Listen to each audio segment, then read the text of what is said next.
Welcome to the Jim Harold Show. I'm so glad to be with you once again. And today we're going to talk about forensic psychology. What's it like to be a forensic psychologist and deal with murderers and maybe some of the thinking behind these heinous crimes? With an author, Ellery Kane. She has a new book out and we're going to talk about it, and really excited about that. And if you like what we do on these channels, be sure to check out not that, but check out this. Check out the YouTube channel itself. Go to youtube.com/Jim Harold and make sure that you subscribe and hit the notification bell so you never miss a video.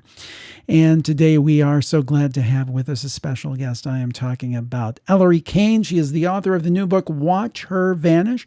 She's a forensic psychologist, and she's worked on some of the most interesting murder and criminal cases in California.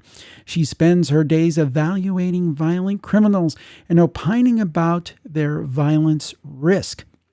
But at nighttime, she is an author and she weaves these experiences into books. And it is a fascinating discussion. And we're going to talk about it. Ellery, welcome to the program today. Thanks so much for having me. So people might ask, why would someone intentionally get involved with this line of work? It's fascinating, it's needed, but it's got to be a little scary. Why'd you decide to do this? It can be a little unnerving at times, for sure, but definitely is fascinating. I think I was probably drawn into this career, long before I was ever a psychologist, long before I was even out of high school. Growing up as a kid, I was always fascinated by true crime and murder shows on television. And I think that's kind of probably where my interest in this field began, even though I had no idea at the time. And I knew I wanted to be a psychologist pretty early on. I got a lot of feedback from my friends growing up that I was a pretty good listener. And so I was sort of naturally drawn into that field. And then it just evolved from there. Through grad school, I took a lot of classes in forensic psychology. And I ended up getting my first job working with a group of sex offenders. And then from there, I took the job that I've been doing for about 12 years now, which is working with violent criminals. So maybe for people who aren't familiar, can you explain the concept of what a forensic psychologist is and what a forensic psychologist does? Absolutely, because I think there's a lot of misconceptions about what a forensic psychologist is. Most people, when I tell them that I'm a forensic psychologist, I think in their mind they're picturing maybe Clarice Starling interviewing Hannibal Lecter. I have to admit, that's the first thing I thought of. Exactly. Or they're picturing a James Patterson character, Alex Cross, doing a lot of profiling. And honestly, being a forensic psychologist is pretty cool, but it's not that glamorous the way that it's portrayed in Hollywood. Basically, what it means is that you're doing a job at the intersection of psychology and the law. So that can cover a large area, anything from assessing whether someone was sane at the time that they committed a crime, to determining if they are mentally competent to stand trial, to making decisions about child custody. There are just so many different ways that forensic psychologists participate in the legal system. And I do some of those other types of work as well. But my primary job is assessing risk for violence. And I do that for purposes of public safety. And my recommendations are used by the parole board to make decisions about release. What's it like to work with a murderer or to interact with a murderer? Because to me, it would be extremely intimidating knowing that this person is capable of the ultimate act of evil. But yet you do it day in, day out. What's that like? And how have you conditioned yourself to be able to do that? Yeah, so I definitely think in the beginning it was intimidating. Just like it was intimidating when I first started working with sex offenders as well, because you're really thinking a lot about what the person has done. Obviously, before I meet with someone, I do a thorough review of their file. So I know the worst things about this person, and I've read the heinous description of their crime. But what I've found over the years, this is another sort of question that I get asked a lot, is like, what is it like to sit in a room with a murderer? And to be honest, I think people are probably really shocked by my answer, which is it's not that different than talking to anybody else that you know. For the most part, most murderers are just normal guys. And I'm going to use guys and men mostly when I talk today because those are primarily the inmates that I evaluate. We do have female murderers, of course, but I mostly see and evaluate men. And we know there's far more men who commit violent crime as well. But it's definitely different than what I thought when I started. It's a lot more normal and a lot less scary. Have there been times that I've been a little unnerved or felt a little anxious? Yes, but that usually dissipates once I start engaging with the inmate and I learn more about them.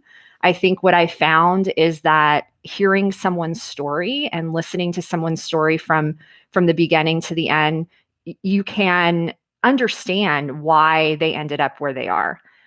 You certainly don't approve of it, and it's not a good thing, but it starts to make sense, and you can start to feel empathy for that person. And that's really, I think, what makes my job so interesting and worthwhile.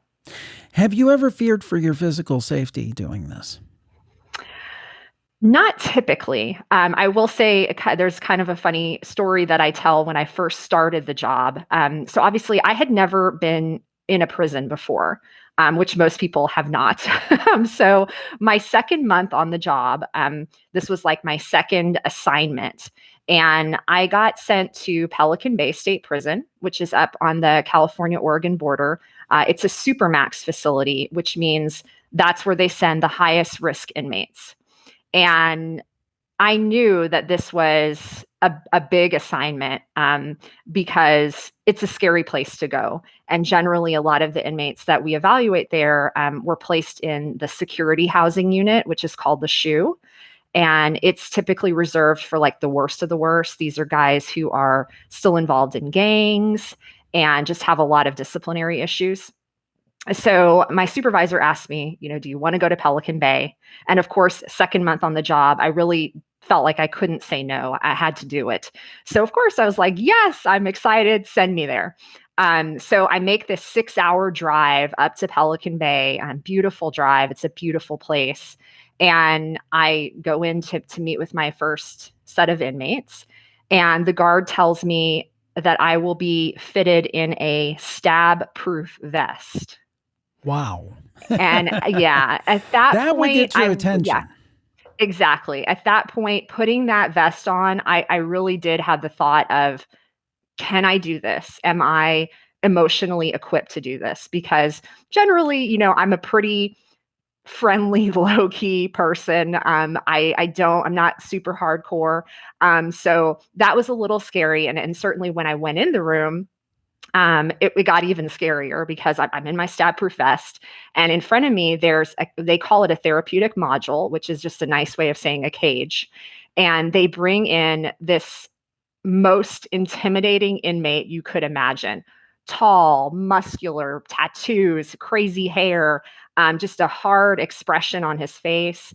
And that was the second moment that I had to ask myself, can I do this? And of course, I couldn't run, I couldn't leave. So I just had to plow through. And honestly, like I said, as soon as we started talking, I realized this is just a guy and he's got a story. And if I listen to the story, it's going to make sense to me and I'm going to be able to empathize with him in some manner. And sure enough, it went much better than expected. I've been back to Pelican Bay many times since then. And I still get a little nervous, honestly. Putting on a stab-proof vest is never fun. No, I got to believe that. And may I say, for one thing, Ellery, you have more courage than I do. There's no question. I wouldn't even, I just feel that way entirely. So just put that out there. I wouldn't have the guts to do your job. So salute to you. Here's something, and I do want to get to the book. We will talk about the book, but something I want to understand about the psychology of killers.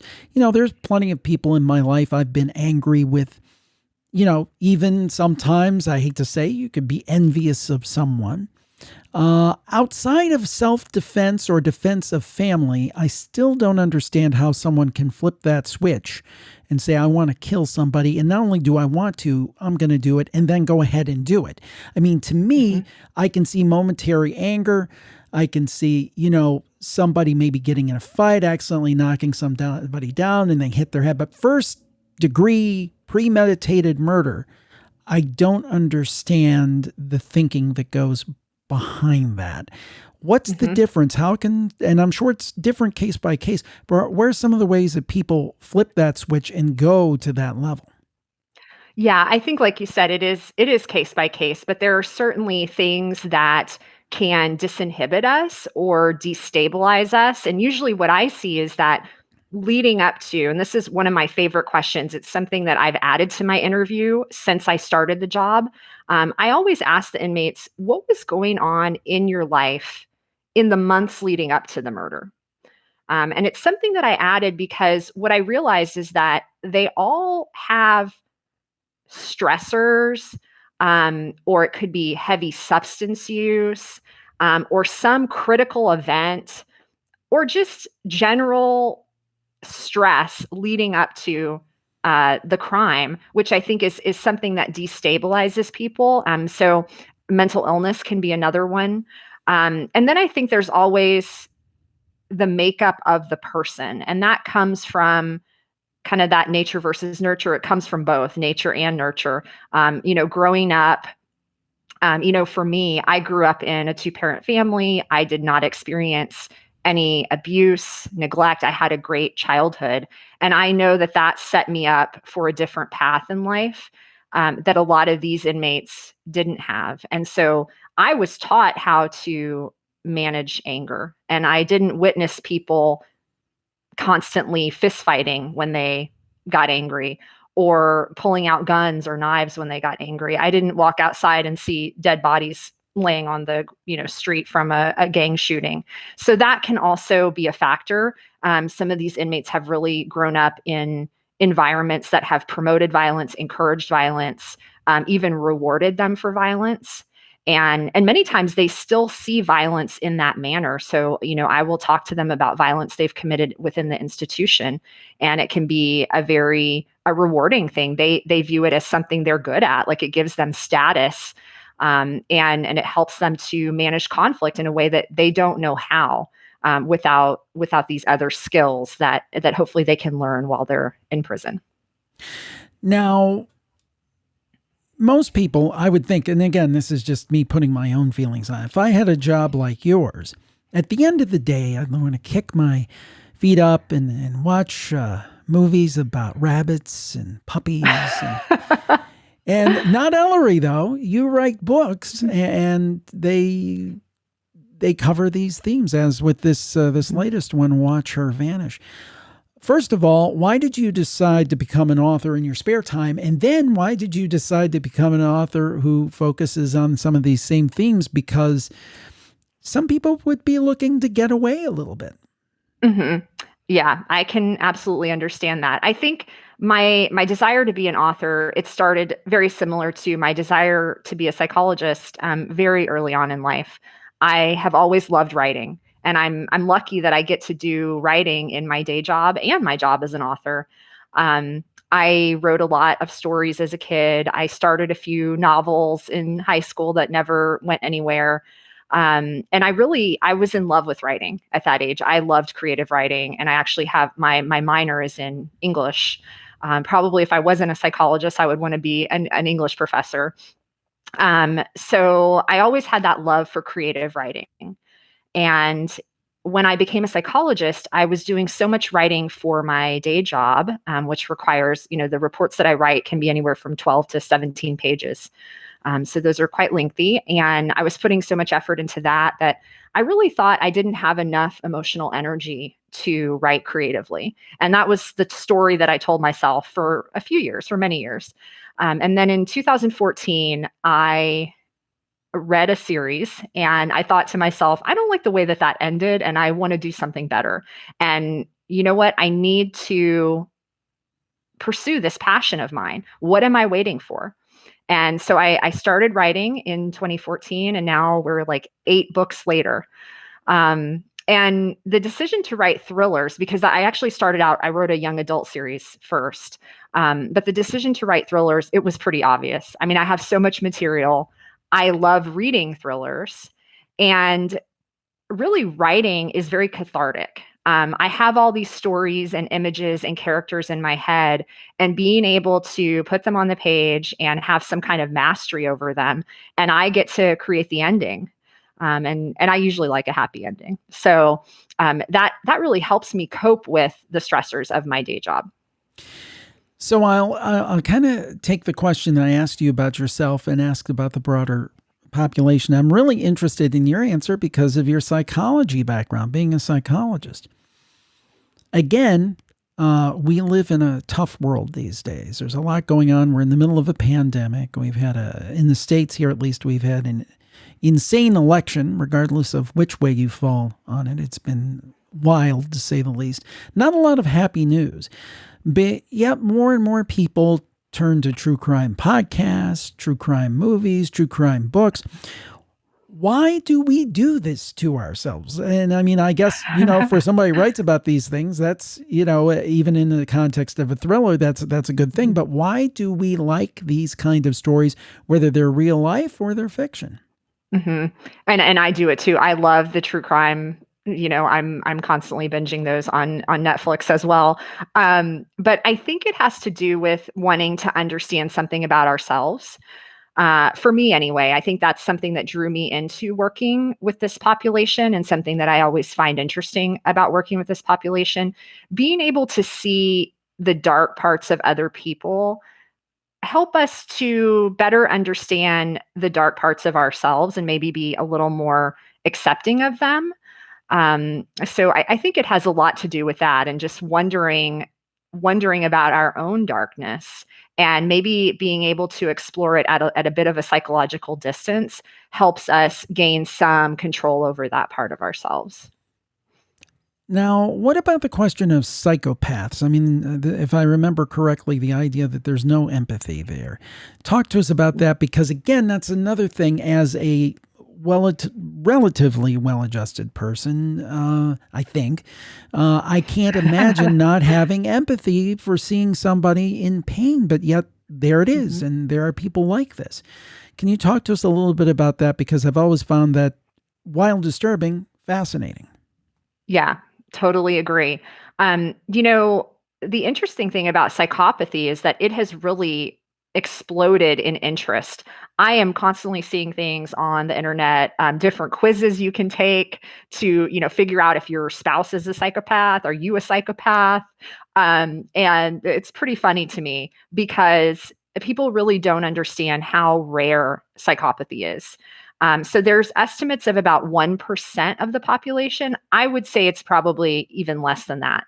At this point, I've met with likely around 1,000 or more inmates, and these are guys who, most of them, have committed murder. And I would say a very small percentage, a handful really, have met criteria for psychopathy. And the way that we assess that is using a tool called the PCLR. And there are questions that we ask ourselves with regard to that inmate. Some of them have to do with empathy. A lot of them have to do with criminal history. So you can't be a psychopath generally if you haven't gone and violated some rules and laws. So it's pretty rare.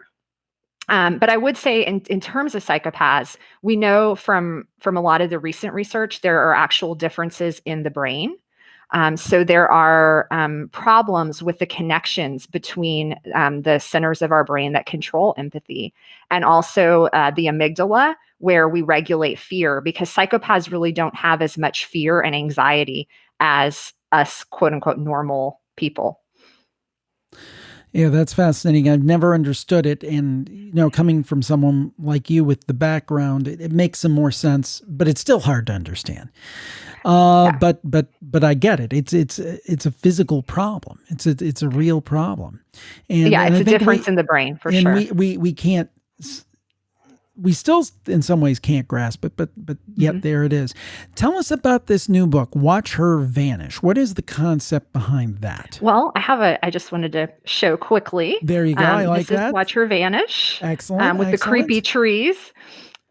So Watch Her Vanish is actually, it's a new thriller series that I'm writing, and it's inspired by my day job, as many of my thrillers are. But this one is close to my heart in the sense that I set it in a town called Fog Harbor, which is a fictional town, but it's modeled after Crescent City, which is where Pelican Bay State Prison is located. And there is a prison in this town as well. The main character is, like me, a forensic psychologist, and she is paired up working with a detective. And as the first in the series, obviously there's going to be more.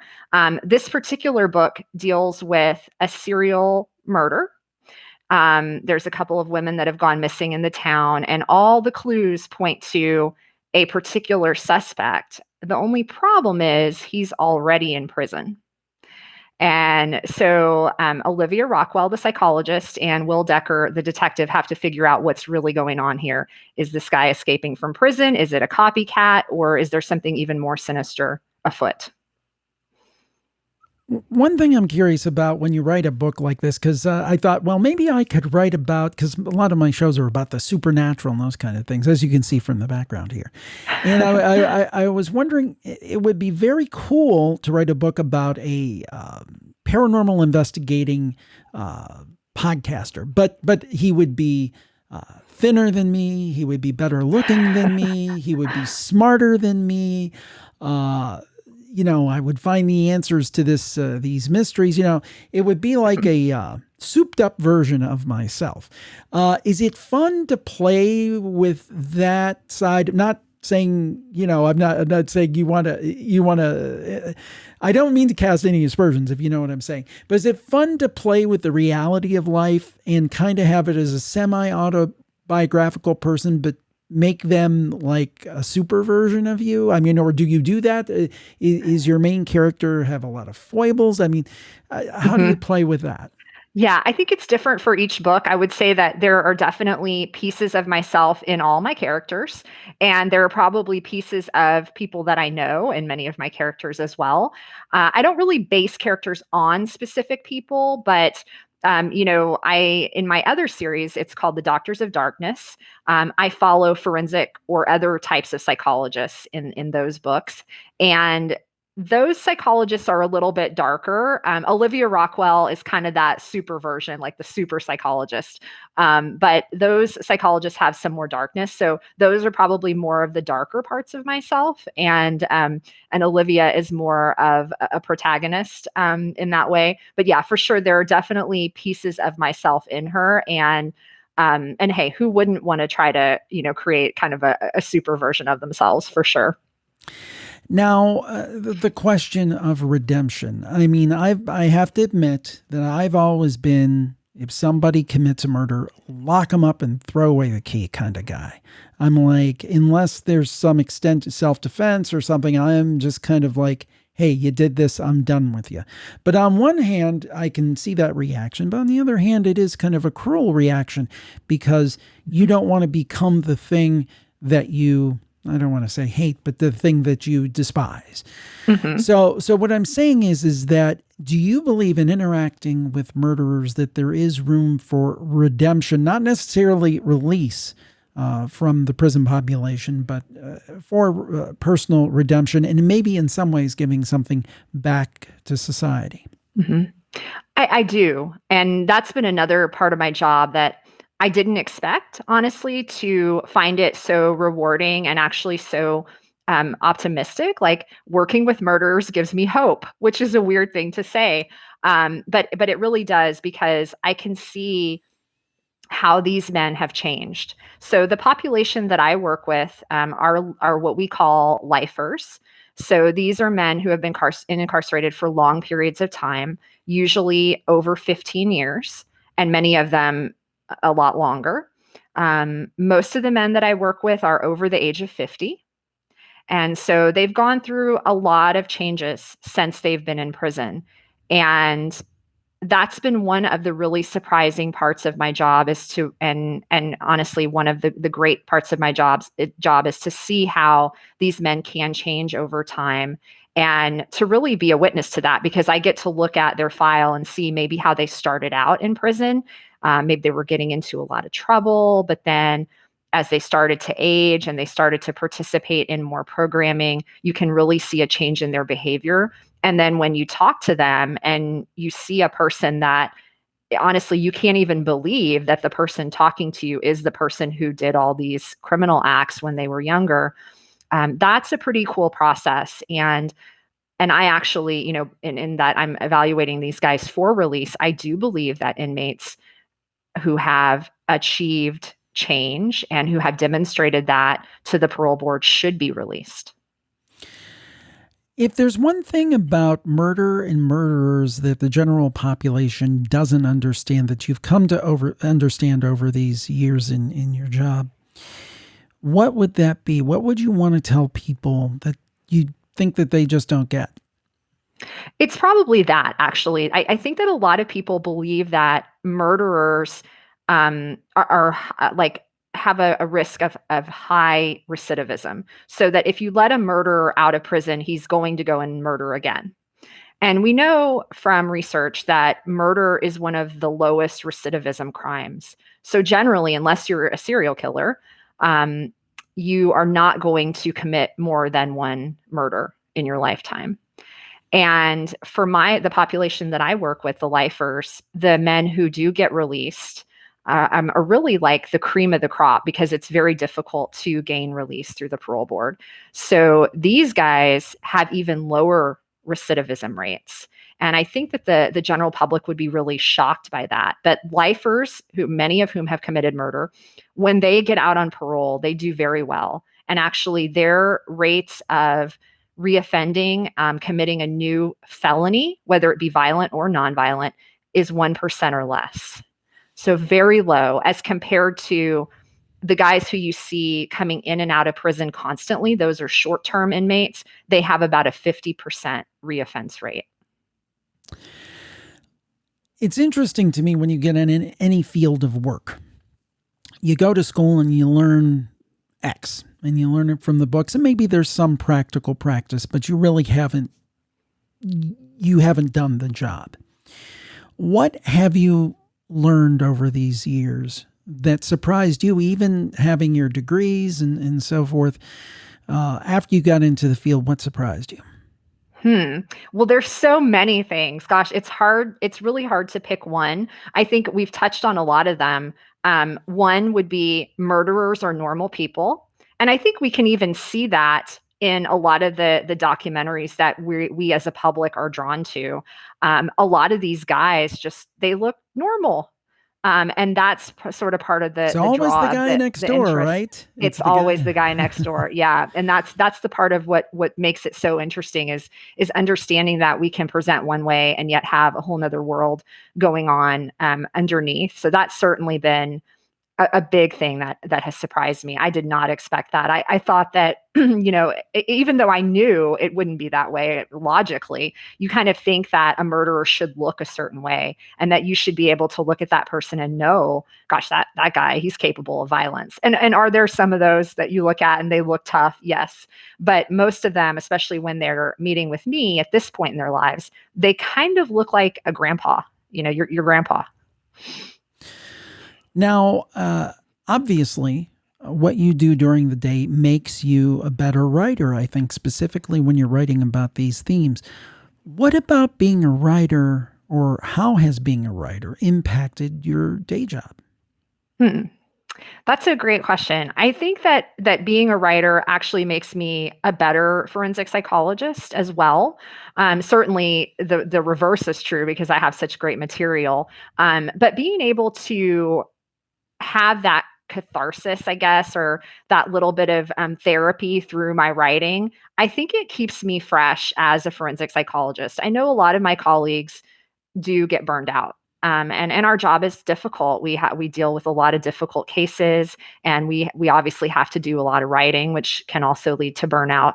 But for me, being able to release those experiences through my creative writing, I think that enables me to be a little bit fresher and a little more energized for the inmates that I see, and I try to really take that seriously because these men have been waiting for the chance at release for many, many, many years, and they deserve that chance, and they deserve to have somebody sitting in front of them that is going to give them that chance and not just sort of be burned out and cynical.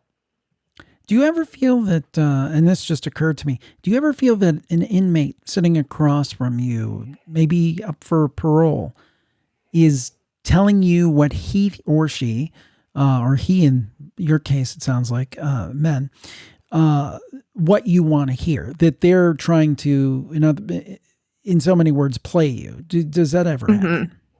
Oh, yes, all the time. Surely it does. And there's a few different reasons for that. One is that this is a very important process for them, and it's just like for you or I going to a job interview, right? We want Sure. to put our best foot forward. And so think about it as from these guys' perspective, you've been in prison for 25 years, and here is your first chance to talk to somebody to possibly gain your release. And so, of course, you're going to present yourself in the best possible light.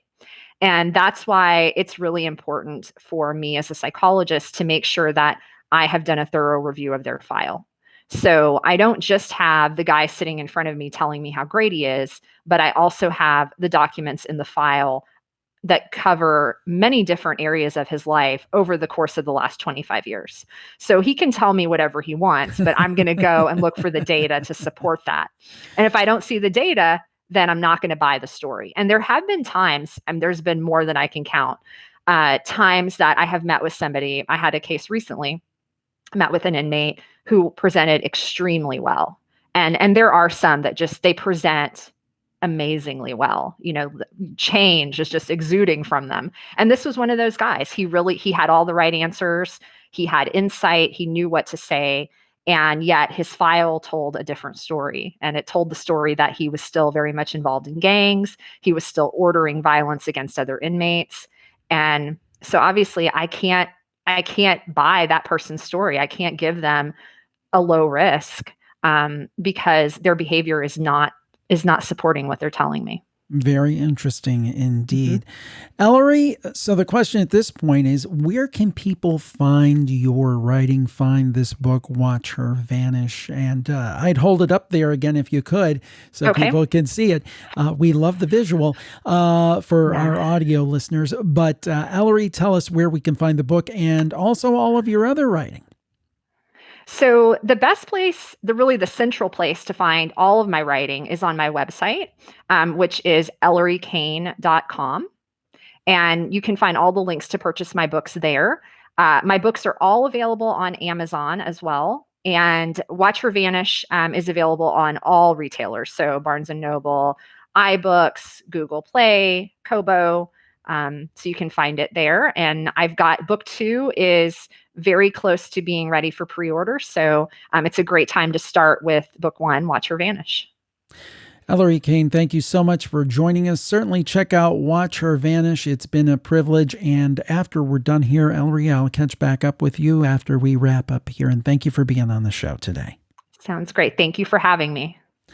Thank you for tuning into the Jim Harold Show. I appreciate it. If you like what you saw here, we're going to be doing more along with our other videos. You can check them all out at youtube.com/Jim Harold, and make sure to hit that subscribe button and the notification button so you never miss a video. Thank you so much for joining us. We'll talk to you again, and thanks for your time today.